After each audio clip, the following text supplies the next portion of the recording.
Sleeping princess बनी Thailand की गद्दी की वारिस राजकुमारी दिव्यावती 3 साल से कोमा में कट रही है जिंदगी और अब नया खतरा आ गया है। देखिए, राजकुमारी बजुकीती आभा नरेंद्र दिव्यावती को राजा की सबसे बड़ी बेटी होने के चलते सिंहासन के उत्तराधिकारी के रूप में देखा जाता है। साल 2022 में दिल में समस्या के चलते वो कोमा में चली गई थी। अब बीते 3 साल से कोमा में पड़ी थाईलैंड की राजकुमारी बजुकीती आभा नरेंद्र दिव्यावती के स्वास्थ्य को लेकर एक बहुत बड़ी जानकारी भी सामने आ गई है। थाईलैंड के रॉयल हाउस होल्ड ब्यूरो ने बताया है कि थाई राजकुमारी एक गंभीर संक्रमण की समस्या से जूझ रही है, जिसका इलाज किया जा रहा है। वो थाई राजा की 7 संतानों में सबसे बड़ी है। 46 वर्षीय राजकुमारी का इलाज कर रहे डॉक्टरों को 9 अगस्त को उनके खून में संक्रमण का यह मालूम चला। बयान में कहा गया है कि उनके ब्लड प्रेशर को स्थिर रखने के लिए उन्हें विभिन्न प्रकार की एंटीबायोटिक्स और दूसरी दवाएं भी यहां पर दी गई हैं। राजकुमारी बजुकीती आभा नरेंद्र दिव्यावती साल 2022 में दिल में समस्या के चलते कोमा में चली गई थी, जैसा मैंने आपको बताया।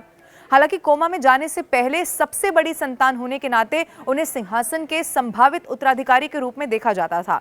अब यहां से गौर करने वाली बात यह है कि थाईलैंड के 73 वर्षीय राजा ने 2016 में गद्दी संभाली थी, लेकिन उन्होंने अब तक उत्तराधिकारी की नियुक्ति नहीं की है। अब देखिए, राजकुमारी बजुकीती आभा, जैसे मैंने आपको बताया, राजा की सबसे बड़ी संतान है और 4 पत्नियों में से एक पहली पत्नी सोमसावाली की संतान है। वो दंपत्ति की इकलौती संतान है। हालांकि राजा के अन्य 3 पत्नियों से 6 बच्चे हैं। 7 दिसंबर 1978 को बैंकॉक में जन्मी राजकुमारी ने अपनी स्कूली शिक्षा इंग्लैंड के प्रतिष्ठित गर्ल्स स्कूल हीथफील्ड स्कूल से यहाँ पर हासिल की थी। और इसीलिए देखिए, बताया गया कि पिछले 3 साल से जरूर, जैसा कि मैंने आपको बताया, दिल की बीमारी उन्हें हुई और अब संक्रमण का जब मालूम चल चुका है तो उन्हें एंटीबायोटिक्स के साथ साथ कई और दूसरी दवाएं भी दी जा रही हैं। इस वक्त जो डॉक्टर्स उनका इलाज कर रहे हैं, उनकी कोशिश यही है कि जल्द से जल्द उन्हें ठीक कर लिया जाए। लेकिन क्योंकि जब गद्दी वहां के प्रिंस ने संभाली और जब राजा ने गद्दी संभाली, उसके बाद उत्तराधिकारी का ऐलान नहीं किया, इसीलिए अब सबसे बड़ी संतान होने के नाते उनके लिए ही ये कयास लगाए जा रहे हैं कि वही